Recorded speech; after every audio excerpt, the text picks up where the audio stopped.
Y ahora, otro nivel.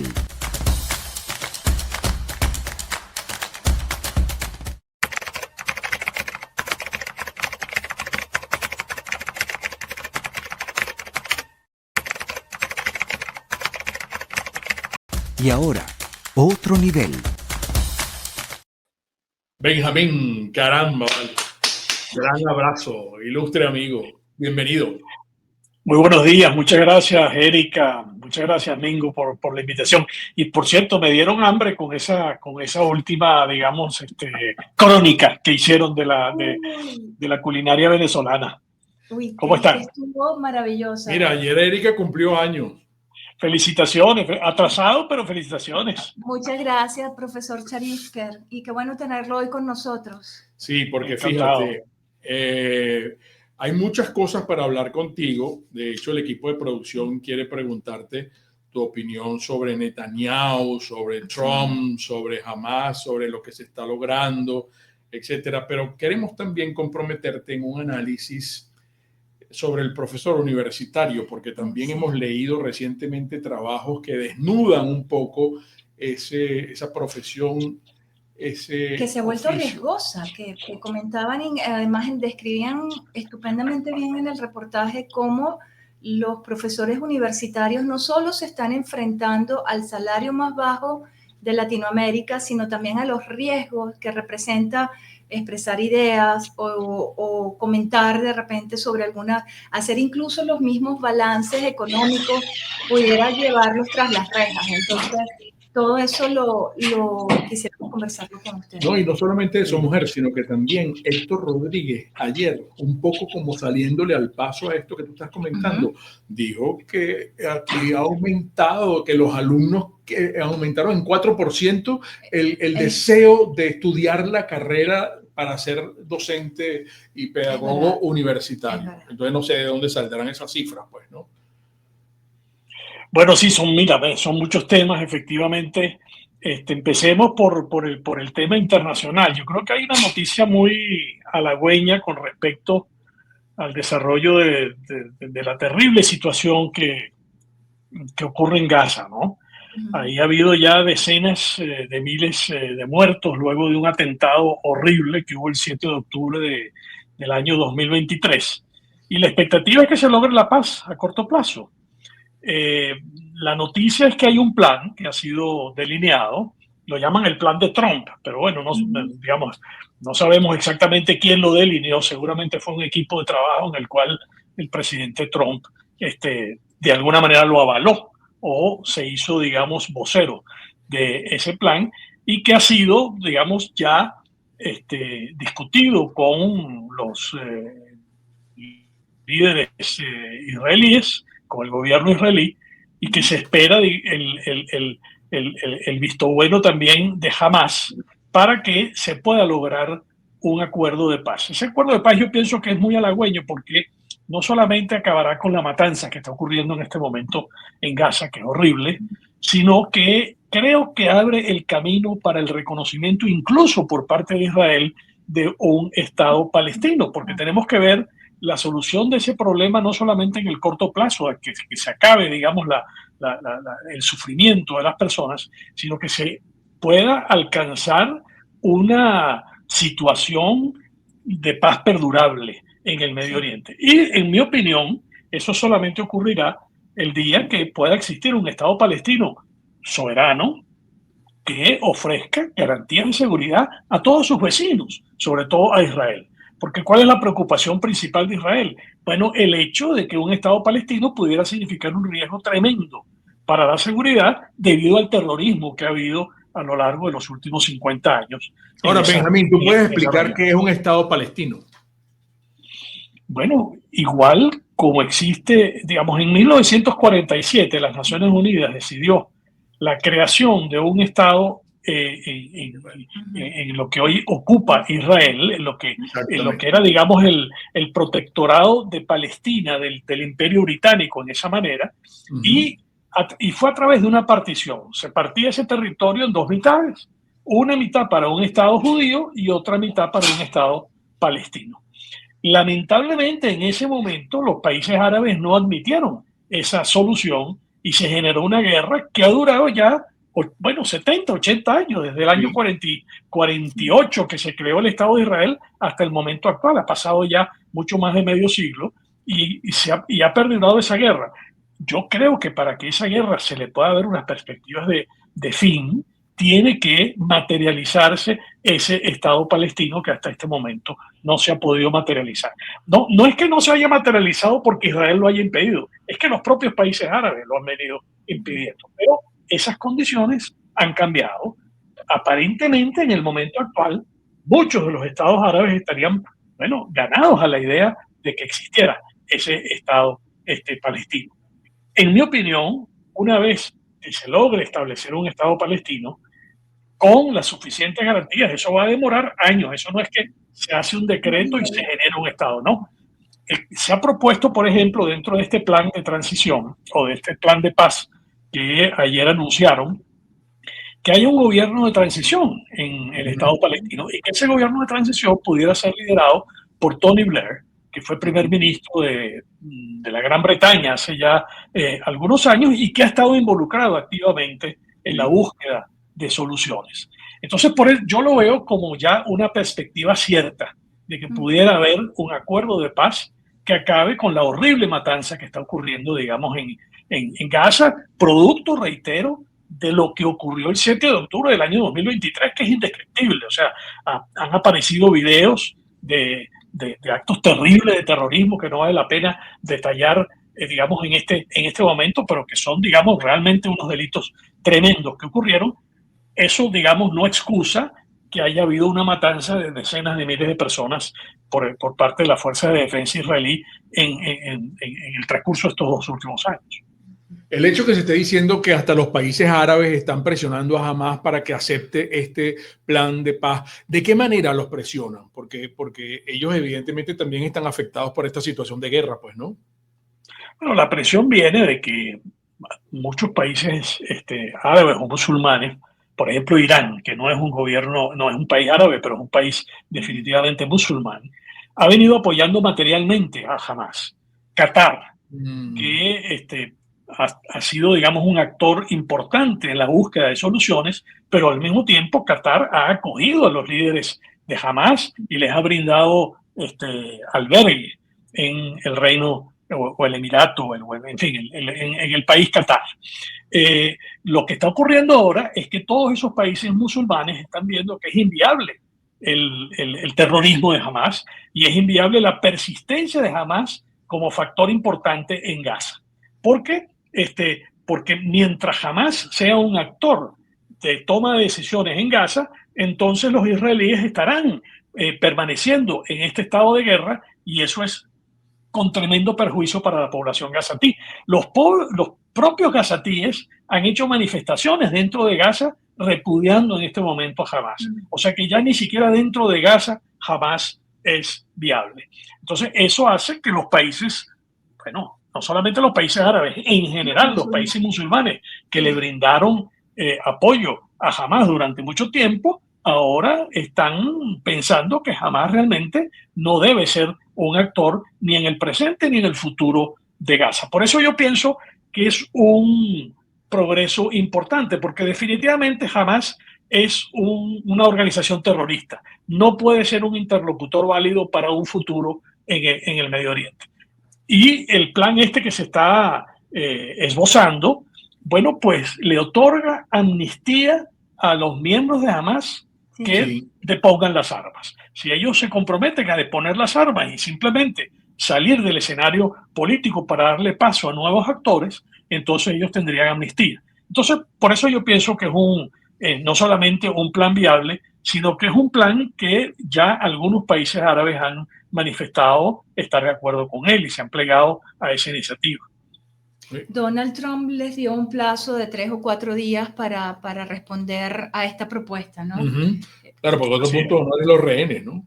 Los rehenes y además, bueno, esto que comentaba el profesor Sharif, que cancillerías de 8 países musulmanes están viendo con buenos ojos este plan de paz.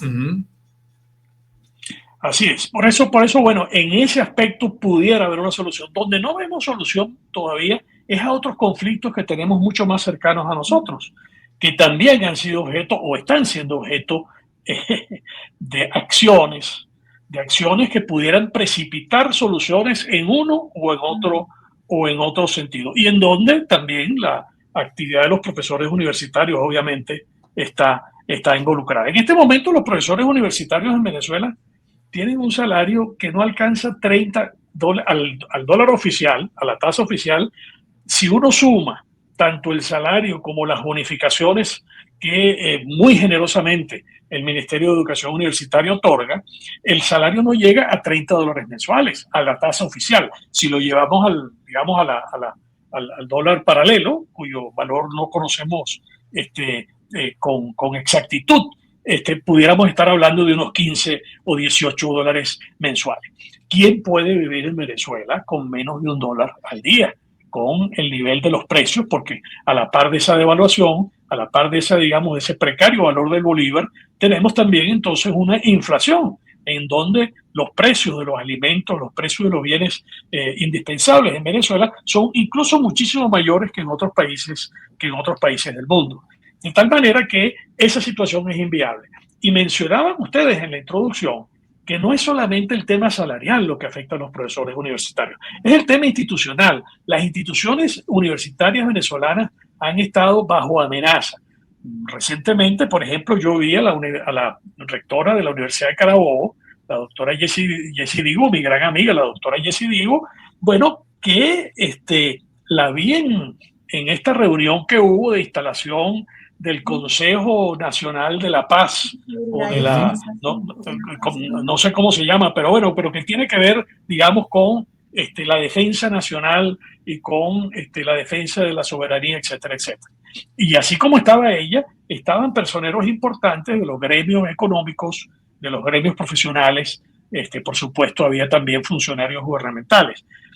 Y uno digamos, entre líneas lee en las palabras que muchos de esos voceros, sobre todo hablo en particular de la rectora Jessie Digo, donde evidentemente ella está defendiendo desesperadamente la subsistencia de una institución que está bajo amenaza. Entonces ella tiene que plegar su opinión de una manera obsecuente, por llamarla de alguna forma, de forma tal de no ser objeto de acciones que vayan en contra de la institución. Y ese tipo de amenazas la están sufriendo todas las instituciones universitarias venezolanas. En el caso de la Universidad Simón Bolívar en particular, bueno, la Universidad Simón Bolívar, después del muy lamentable deceso del rector Planchar, bueno, fueron nombradas unas autoridades interinas que en el lapso de 6 meses han debido convocar elecciones, y han pasado 4 años desde el fallecimiento del rector Planchar y todavía no han convocado elecciones y no está previsto que lo hagan. Entonces la institución,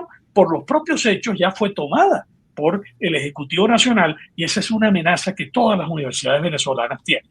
Frente a esas circunstancias, ¿qué valor puede tener la opinión de un profesor universitario en Venezuela cuando el profesor universitario está coaccionado a no opinar? Si opina, lo ponen preso. ¿Cuántos profesores universitarios no están presos? Por ejemplo, tenemos a Enrique Márquez. Enrique Márquez es profesor de la Universidad del Zulia, profesor de ingeniería, fue rector del Consejo Nacional Electoral, también es un personaje político de figuración en Venezuela, pero es un profesor universitario. Lleva preso ya no sé cuánto tiempo, posiblemente 1 año, del orden de 1 año. ¿Por qué? Porque lo que hizo fue exigir que haya transparencia, que haya publicación de la información de las elecciones, cosa que todos los venezolanos exigimos. Pero el profesor universitario, que está llamado a ser un generador de opinión, a expresar de forma libre su opinión para que los venezolanos podamos entender la realidad y podamos, digamos, sobre la base del entendimiento de la realidad, proponer soluciones para los gravísimos problemas que tenemos, los profesores universitarios estamos coaccionados tanto en la investigación que hacemos de los hechos, en la investigación que hacemos de la realidad, como por supuesto en lo que decimos en clase, en la docencia que ejercemos, donde tenemos que cuidarnos de no ser ofensivos, entre comillas, a quienes pudieran ofenderse porque digamos la verdad. Por acá, Mario Mustiol, o no sé si dejamos las preguntas para después del bloque de publicidad. Vamos a hacerlo, perfecto, y tenemos más tiempo. Ajá, y volvemos con usted, profesor Charifker.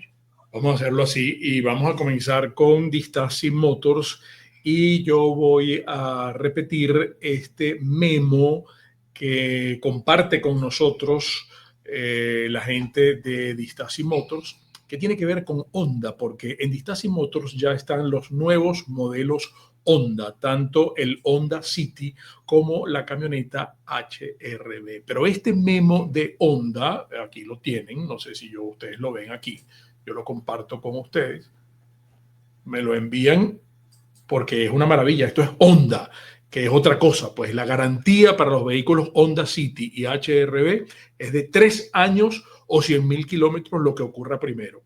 Servicio de mantenimiento programado gratuito durante 2 años o 40.000 kilómetros, lo que ocurra primero. El servicio incluye lo que haya que sustituir o reemplazar como mantenimiento regular según lo que indique el manual de garantía. Es Honda, y estos vehículos Honda están a su disposición ya en Distasi Motors, que es la Honda de los palos grandes. Tavola Calda Ristorante, bueno, será para la octavita del cumpleaños de la señorita Erika, que puede ser este viernes, el sábado o el domingo. Claro, mujer. Toda la semana. ¿Prefieres risotto o pasta? Unos ñoquis, te provocan unos ñoquis. Los que proponen con las 3 salsas que termina siendo como la bandera italiana. Oye, esos son muy ricos, mujer, de verdad. Que tiene la salsa napolitana. Aquí está el pesto, trío de ñoqui. Ñoquis en salsa napolitana, pesto y a la crema de queso azul. Uy, qué rico. No se diga más. Bueno, no. Listo, en Tavola. Tavola Calda Ristorante, la octavita del cumpleaños de la señorita Erika. ¿Dónde está? A 1 minuto de la redoma de la Lagunita, en el centro comercial Terrazas Lomas de la Lagunita. Tavola Calda Ristorante, la cocina italiana, siempre al di là. Estos guantes que yo estoy mostrando acá, no es la primera vez que lo hago, son guantes de la línea Cutterflex.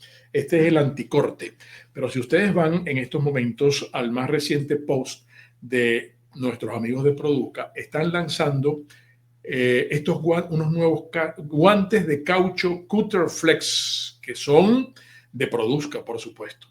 Para guantes de caucho va a ser el aliado indispensable para proteger tus manos en todos los entornos más exigibles. Y es un guante fabuloso, mujer. Ve, no sé si aquí pueden apreciar la dinámica, pues, del uso que usted le puede dar a cada uno de estos guantes. Los invito a que vayan al Instagram de Produca, porque mira cómo tú trabajas los vidrios, por ejemplo, que es algo tan delicado. Los puedes adquirir ya, sin ningún compromiso. Puedes pedir tu cotización, porque además la ficha técnica de cada uno de los implementos de Produca está en www.produzca.com y en su Instagram, produzca.ve. Eso es seguridad en tu empresa, de los pies a la cabeza. Seguimos entonces con el profesor Cherifke y voy a incorporar la pregunta que le hace Mario Mustiola. ¿Qué posibilidades reales existen de crear un fondo de asistencia o incentivos para docentes desde la empresa privada, tomando en cuenta que los entes gubernamentales no darán soluciones en este sentido? También tenemos la pregunta que le hace Isbelia Leones. La inquietud es cómo se logra en Venezuela una educación óptima con profesionales tan humillados. Por acá también tenemos a Jazmín Zambrano, que le pide: profe Cherifke, ¿podría desenmascarar el plan de destrucción de la educación que está orquestado desde hace mucho? Difícil. Sí, muy interesantes preguntas. La primera pregunta es cómo mejorar a través de iniciativas privadas la situación de la educación en Venezuela, de educación superior en particular. Y de hecho ha habido iniciativas en ese sentido. Cuando yo estuve de rector en la Universidad Metropolitana, una fundación que fue establecida por un empresario ya fallecido, que dejó un legado importante en términos, digamos, materiales, monetarios, y con unos albaceas que quedaron encargados de ejecutar ese legado en pro precisamente de la educación en Venezuela, y sobre todo con énfasis en la educación técnica, en la educación de ingeniería, en favorecer la producción nacional, la producción industrial venezolana. Y entonces se logró implementar un programa de apoyo a profesores universitarios que pudimos implementar, pero solamente en universidades privadas, en la Universidad Metropolitana, en la Universidad Católica y en el IESA, el Instituto de Estudios Superiores en Administración. Intentamos extender eso para también las universidades públicas, la Universidad Simón Bolívar, la Facultad de Ingeniería de la Universidad Central de Venezuela, y luego, si fuera posible, también a otras universidades venezolanas. Pero nos encontramos con escollos imposibles de resolver. La figura jurídica de las universidades públicas venezolanas, que son dependientes completamente del Estado, impiden que haya, digamos, ese tipo de apoyo completo de la empresa privada a el desarrollo de las universidades. Por eso yo creo que nosotros, entre las reformas que necesitamos en las universidades venezolanas, es modificar la dependencia absoluta que tienen nuestras universidades públicas en el Estado venezolano. Hoy en día, el presupuesto de las universidades públicas proviene del 95%, prácticamente el 100% del Estado, y apenas a través de de actividades que las universidades hacen, servicios que prestan, pueden complementar ese presupuesto para cubrir ciertas necesidades. Pero para pagarle el salario a los profesores, que termina siendo algo así como el 85% del costo, del gasto de las universidades,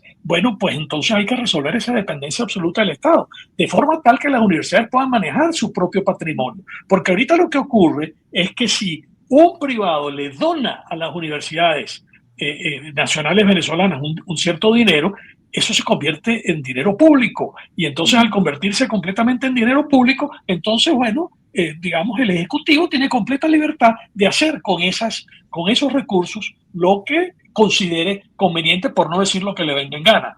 Entonces, eso haría que se desviaran los recursos de su propósito y no hubiera garantías de que esos recursos van a ser ejecutados en el propósito que el donante puso.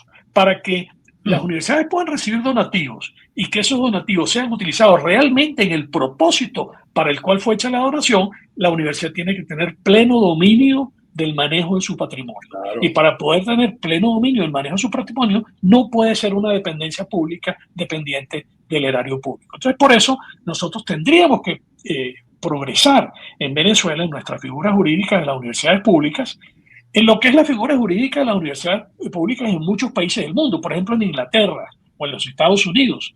En Inglaterra, las universidades, por ejemplo Cambridge, Oxford, que son universidades de muy larga data, no son realmente universidades del Estado. Son lo que allá llaman charities, que son, digamos, bueno, instituciones sin fines de lucro. Entonces, en eso deberían convertirse las universidades venezolanas, en instituciones sin fines de lucro, donde el Estado tiene, por supuesto, tendría que tener formas de verificar que el propósito de las universidades se cumpla, pero donde las universidades puedan hacer uso de su propio patrimonio. Entonces, de esa manera, sí pudiéramos tener la confianza del sector privado venezolano para poderle otorgar recursos a las instituciones, claro, con las plenas garantías de que esos recursos van a ser utilizados en los propósitos para los cuales fueron donados. Y esos propósitos pueden ser favorecer la labor docente, como bien decía la persona, digamos, que hizo la propuesta, la pregunta, pero también para efectos de investigaciones, que sean también de beneficio no solamente a la empresa que otorga los recursos, sino luego van a ser de beneficio también de beneficio público, para que se puedan establecer sillas profesorales en determinadas áreas en que una persona, un donante, considere que la universidad debiera tener actividad, y para que se establezcan becas para estudiantes, en fin, para una serie de propósitos que pudieran hacer que las universidades funcionaran muchísimo mejor.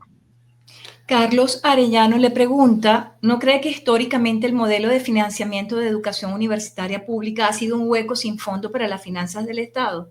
¿Quién y cómo se paga la educación? Sí, la educación es costosa. Y si la educación es buena, es muy costosa. De eso no cabe la menor duda. Nosotros los seres humanos nos pasamos una buena parte de nuestra existencia. Antes se decía que teníamos que estar unos 18 años, digamos, estudiando para podernos preparar a la sociedad. Hoy ya eso ni siquiera es así. No son 18, es toda la vida, porque constantemente tenemos que estar aprendiendo cosas nuevas, porque las innovaciones que se van incorporando en la vida de las personas obligan a que, bien sea tomando cursos o adquiriendo experiencia o leyendo o haciendo prácticas, lo que sea, nos estemos entrenando a lo largo de toda la vida. De tal manera que sí, la educación es muy costosa, y si es de calidad, más costosa todavía. Y nosotros tenemos que tener en Venezuela instituciones de excelencia. No hay país en el mundo, en el momento actual, que pueda realmente desarrollarse si no se pone a la par tecnológicamente, no solamente tecnológicamente, no son solamente las tecnologías, son las humanidades, son las artes, son todas las disciplinas del quehacer humano que se están desarrollando constantemente y nosotros tenemos que ponernos a la par. Necesitamos instituciones de excelencia en Venezuela. Eso no significa que toda persona tenga que ir a una universidad y graduarse de doctor, ni mucho menos. No, señor. Tiene que haber instituciones diversas en el país que ofrezcan oportunidades para las distintas vocaciones que las personas puedan tener. Pero esa idea de que la universidad tiene que ser, digamos, un lugar donde simplemente se ocupan cupos, porque nosotros hablamos muchas veces del cupo universitario, y ese es un término que a mí no me gusta mucho. No se trata de un cupo, se trata, digamos, de un lugar en donde un estudiante se prepara para poder realizar su proyecto de vida. Entonces, no solamente que le demos un cupo en una universidad, sino que se le ofrezcan todos los servicios para que esa persona pueda desarrollarse. Eso significa tener instituciones de calidad. Y en el momento actual no las podemos tener en Venezuela porque las instituciones públicas, estoy hablando sobre todo de las instituciones públicas, dependen exclusivamente del Estado. Y otra de las preguntas que se hacían es que pareciera haber un plan deliberado para que las instituciones disminuyan su nivel. Y bueno, si nosotros suponemos, porque nosotros en Venezuela no podemos afirmar nada porque podemos estar en riesgo, digamos, si afirmamos algo, pero pudiéramos suponer, si nosotros supusiéramos que en Venezuela lo que hay es un proyecto autoritario y que se quiere, digamos, tener dominio sobre todas las personas, evidentemente para tener dominio sobre las personas queremos que la educación sea lo peor posible para que las personas tengan la menor capacidad de liderarse de ese yugo. Estoy haciendo solamente una suposición porque ustedes entenderán que hacer una afirmación de esa naturaleza sería extremadamente, digamos, sí, sería, digamos, muy delicado, exactamente. Sí. Fíjate que para una reflexión tuya, Erika y yo, desde la semana pasada, hemos estado tratando de analizar, porque ya nos habían dado el pitazo que esto venía y que se iba a firmar antes de que se firmase. Incluso hicimos el viernes un programa con Blanca Rosa Mármol sobre el decreto de conmoción exterior. Y entonces nos ha motivado estar desmenuzando y leyendo la Constitución. Y ayer, casualmente, a propósito de que íbamos a conversar contigo, resulta que aquí en la Constitución hay todo una serie de artículos en cuanto a la cultura y a la educación, de los derechos culturales y educativos. Y solamente me voy a detener en uno, porque uno llega a la conclusión, Benjamín, de que aquí no se cumple la Constitución. Y ha habido precisamente una campaña, donde está el artículo que estaba buscando, que son, mira, por ejemplo, y los invito a todos al auditorio en estos momentos a que busquen en la Constitución, porque les decíamos incluso que esto lo porten de ahora en adelante en la guantera del carro si van a salir o en el bolsillo, pues, ¿no? Por cualquier eventualidad. Fíjate lo que dice aquí, en el artículo 104. La educación estará a cargo de personas de reconocida moralidad y de comprobada idoneidad académica. El Estado estimulará su actualización permanente y les garantizará la estabilidad en el ejercicio de la carrera docente, bien sea pública o privada, atendiendo a esta Constitución y a la ley en un régimen de trabajo y nivel de vida acorde con su elevada misión. El ingreso, promoción y permanencia en el sistema educativo serán restablecidos por ley y responderá a criterios de evaluación de méritos sin injerencia partidista o de otra naturaleza no académica. Ahí te dejo eso, pues, ¿no? Me pareció eso contundente cuando lo leí ayer. Yo digo, pero no puede ser. La formación del docente. ¿Y cómo se forma un docente? Si, por ejemplo, ponemos este caso de Jazmín, recibo por un bono por doctorado, 125,89 bolívares, aparte de los 10 o 15 dólares de lo que habla el profesor. ¿Cómo hace? ¿Cómo estimulas la formación docente? ¿Cómo se cumple esto? ¿Cómo se cumple esto que está aquí? Bueno, mira, evidentemente ese libro que tienes tú, ese librito que tienes tú en la mano, es letra muerta, Mingo. Letra muerta, pero no solamente por los artículos que acabas de leer, sino por toda una cantidad, digamos, de hechos que nosotros hemos visto en los últimos ya 15, 20 años o más, bueno, en que simplemente se aprobó, digamos, una constitución para no cumplirla. Entonces, sí, yo creo que lo primero que tendríamos que exigir es que se cumpla la constitución. Pero el problema que tiene Venezuela no es legal. El problema, digamos, no es de índole legal, es de índole política, es de índole social. Nosotros tenemos que tener un cambio importante en la dirección política de Venezuela. Eso no nos queda la menor duda.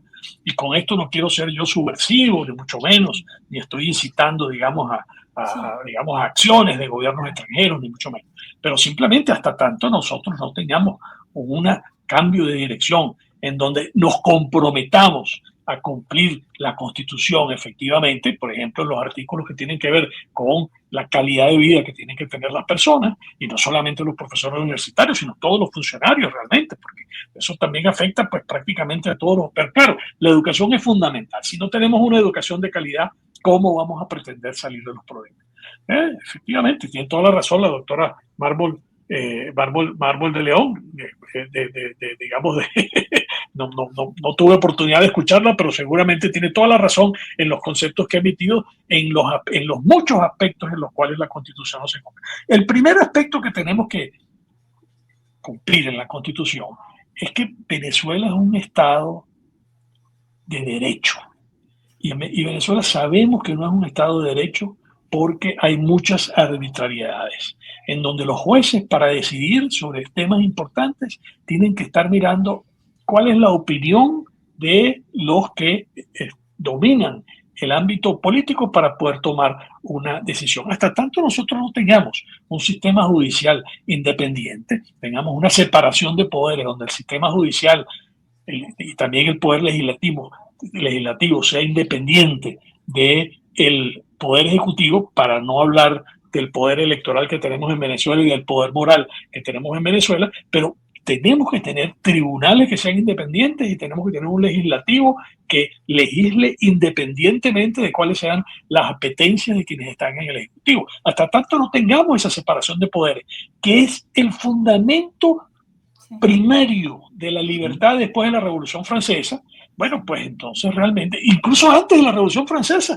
porque creo que todavía Cromwell, hace no sé cuántos años en Inglaterra, creo que instauró esa separación de poderes mucho antes de que la Revolución Francesa. Pero bueno, tenemos ya siglos de desarrollo en la humanidad y que nosotros en Venezuela simplemente lo echamos para atrás y nosotros no nos fijamos en esas cosas. Entonces sí, es muy importante que se cumpla el derecho, pero para eso lo primero que tiene que ocurrir en Venezuela es que haya un cambio en la dirección política de forma tal de que nos comprometamos todos a vivir de una manera dentro de la ley en Venezuela.